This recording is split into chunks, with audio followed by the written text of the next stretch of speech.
What is up, my friends on the internet? Back at it with another video, and on today's episode we are talking riding gear. But before we get into that, let's get into some coffee.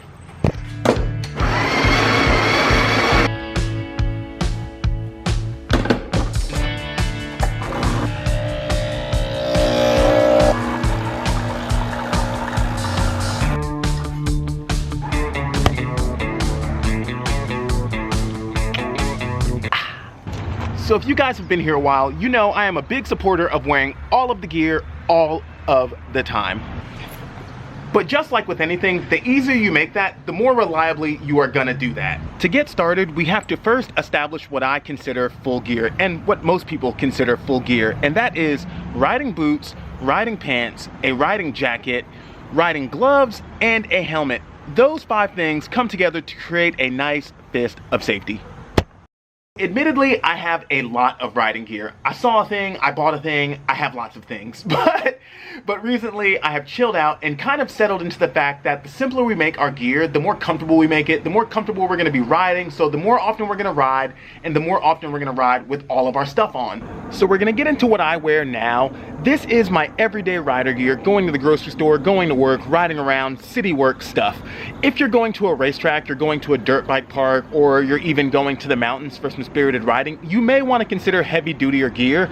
Stuff like airbag vest, enduro boots, that kind of stuff is great, but I don't think it's realistic for every person every day just around town. So here's what I wear when I'm riding around the glorious city of Atlanta. And if you want to get any of this stuff, every single item will be linked in the description, so you can directly click so you can directly click and get the exact one I have. There's no mystery or wondering if you picked the right thing. Everything is linked in the description. Let's get on into it. We're gonna start from the bottom up with my riding shoes. So these are my alpinestars Speed Flight riding sneakers. I absolutely love these sneakers for what they are, if we're being honest. They have some pros, they have some cons, and let's just get into that real quickly. We'll start with the pros because we like to keep things positive over here.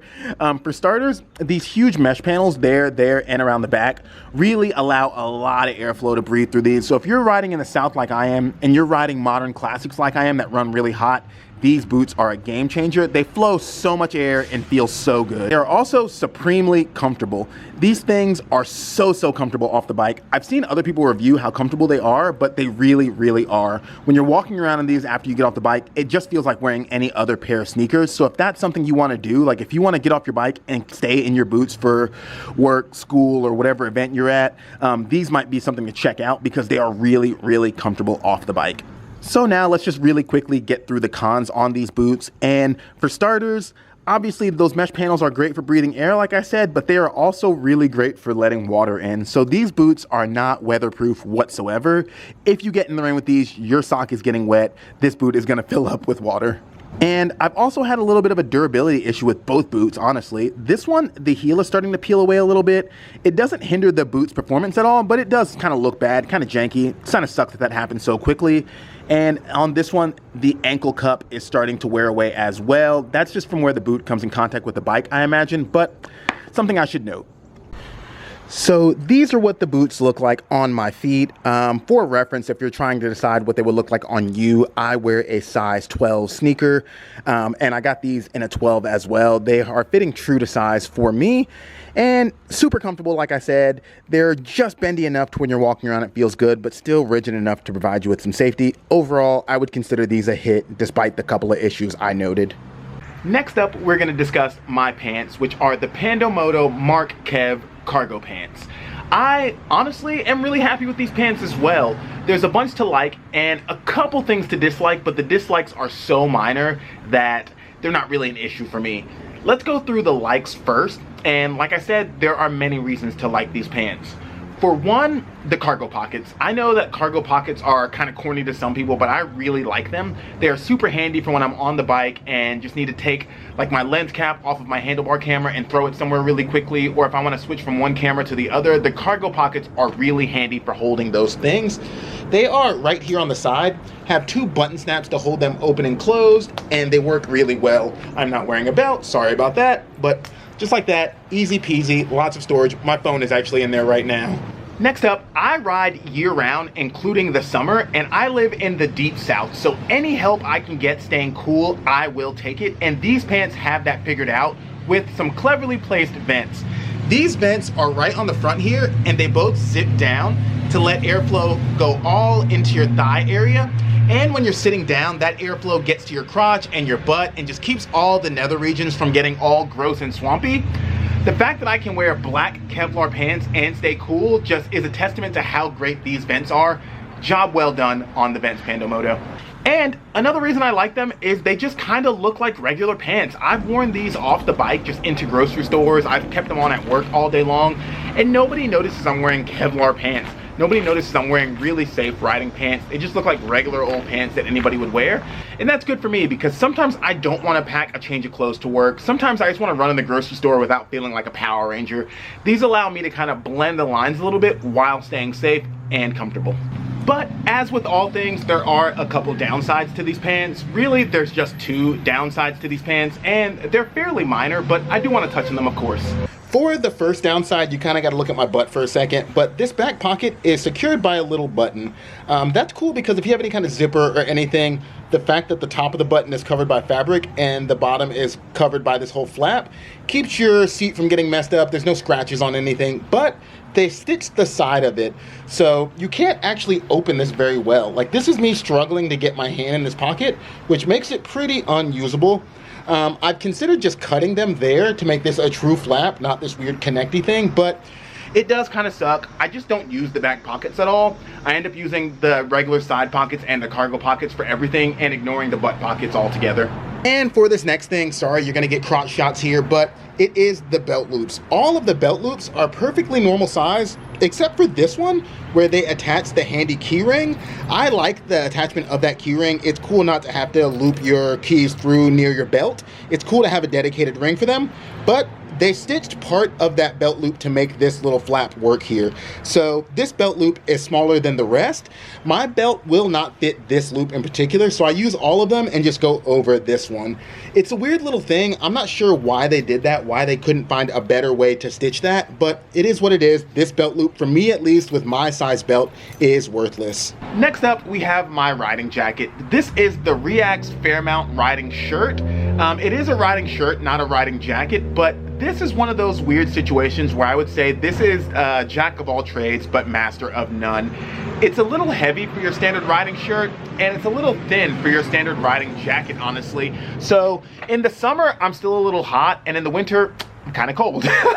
But getting into it, it's got mesh on the inside, so it is comfortable against the skin. It has these front pockets here that I honestly like a lot. I keep my key in there when I take it out of the bike. I've got my earphones in the other one. Inside, you've got a little pocket here that I keep stickers in. Don't forget to hit subscribe. Down at the bottom, it has these big pouches here that are good for just dropping a camera in really quickly, or anything that just kind of needs to sit big. I've gone to the store and put my drink there and then just zipped up and held it. The jacket is just kind of bare bones. It'll get you there, you know? But there are like a lot of things that could be better. It could have some sort of vents to add more airflow. It could be thinner for the summer or thicker for the winter. These collar stays don't work, so the buttons would just pop off and it'll be flapping in the wind. It's just not the greatest. And like my biggest gripe on it, honestly, is the fact that it doesn't have any side pockets here. That is just so weird. I just instinctively want to throw things in those pockets and they don't exist. So that's honestly the reason why I probably wouldn't recommend this one. If you don't think that's gonna bother you, fine, go for it. It has served me well for a couple years now. In the summer, I just unzip it a little bit, and in the winter, I throw heated gear underneath it, and it does work 4 seasons for me, but not waterproof, not especially cool, not especially warm, not especially handy with the lack of outside pockets, just not that great, but it doesn't cost very much money. It looks pretty good. It looks like a standard jacket, so you can get away with like wearing it just casually out, especially if you take the pads out. This just flexes as a denim jacket. That's probably what I'm gonna end up doing with it. I think I might end up upgrading to a new jacket and then just taking the pads out of this and just wearing it casually, maybe throw some more patches on it, whatever. But that's my jacket for what it's worth. Nothing too crazy, but it does get the job done. These are the gloves I've been wearing for a while now. They're actually an older pair of my gloves, but I started using other stuff and then refound these and kind of fell in love with them all over again. These are the Copper Glove by Alpinestars. It's just a short cuff glove. The palm is reinforced nice and strong in case you go sliding. The knuckles are reinforced as well. And these little accordion bits on the fingers do add some stretch and flexibility. And the index finger is touchscreen compatible. That's the only finger on these gloves that's touchscreen compatible, but I don't tend to touch my phone a lot when I'm riding, so that's plenty for me. They're not waterproof. They're working for me year round because in the winter I just throw a heated glove liner underneath them. But yeah, that's it. Pretty no frills basic glove. Like I said, in the winter there is a heated glove liner underneath them because this glove breathes a lot. It is definitely a warmer weather glove, but if you're interested in how I run heated gear, drop that comment below and I'll make a whole heated gear video, but that's too long to get into for this one in particular. So last but not least, this is the helmet. This is the Arai Regent X. It is a DOT and Snell approved helmet, and hands down, it is the most expensive helmet to ever touch my head. I definitely spent a lot of money on this helmet, but I do feel it's worth it. I do feel it's the place that we should be protecting the most. If you're gonna cheap out anywhere, don't let it be the helmet. So I balled out on this one and it has been worth it. The inside pads are really comfortable. They're just like plush against the skin in a way that a lot of other helmet manufacturers are not. I have liked that. The standard D-ring on the strap works really well. The vents work really well. They're kind of all over it. You've got these visor vents there. You've got vents here that exhaust in the back there. And you have a little mouth vent there. I keep those vents closed and they're actually taped on the inside so that when I'm speaking to a helmet microphone, the wind isn't getting in. This helmet setup is pretty crazy. I'm not going to go into it right now because it is very involved. If you're interested in how I set up my motovlogging helmet, just drop a comment below and I can make that a separate video as well. But yeah, the helmet has really no flaws to me. It's super safe, it's super comfortable, it's pretty quiet. When I'm talking on my Bluetooth system, every single person I talk to says it's surprisingly quiet. It's like kind of incredible how good it sounds. People have told me that it sounds better than when I talk to them in my car, which is like good to say for a helmet that's blasting through the wind with the visor generally cracked. It does have pin lock availability. I don't have the pin lock in, but if you want to go full anti-fog boy, you can add a pin lock. And this little system here is pretty cool. It allows you to lock that visor down completely, like if you're in racetrack mode, but then you can just click it down to crack it a little bit and let some air in. So overall, totally worth the money to me. If I really had to nitpick it, the one thing I would say is that getting the foam out of the inside, like getting the pads out if you wanted to wash them or replace them or anything, is a little bit more finicky than some of the other helmet brands that I've worked with. I've had a bunch of Biltwell helmets. I've had some Scorpion helmets. I've had Shoei helmets. I will say that these pads are amongst like kind of the most difficult. They're kind of finicky to get everything in a place that it goes, but once they're in there, they feel really good. I genuinely like this helmet a lot. That complaint is minor because how often are you really taking out the pads? But a helmet that's quiet, a helmet that breathes really well, a helmet that's really safe and really comfortable, it's a win, totally worth the money. All right, so that's my gear. Honestly, I'm pretty astounded by how many of you asked about my gear. I was constantly getting questions asking like, what gloves, what helmet, what pants, yada, yada, yada. So finally making this video is really cool. I hope this helps you pick some gear out. I can honestly say everything I have is working pretty well for me. There's definitely room for improvement, but I think there's always room for improvement. The next thing I'm definitely gonna upgrade is the jacket. Like I said, it's the one part that kind of falls flat for me. It's good enough, but all the other stuff is bordering on great. So why just have something that's good enough if I don't have to? I am a bit of a minimalist though, and I don't like wasting things. So I'm kind of waiting for the jacket to clap out a little bit more. Just kind of be like in some state of disrepair before I replace it. But that doesn't seem to be happening. If anything, I can say the jacket has been really durable. It's not really breaking down all that quickly, but that's all my gear. I'm not gonna ramble too much. Thank you guys for watching this. Again, if you look in the comments and description section, there's links for all of this stuff if you wanna get any of it. I highly recommend the pants, and the helmet is flawless. The helmet sitting right here, the helmet is flawless. I love the helmet, I love the pants. The shoes are super comfortable if you're looking for something that you can walk around in.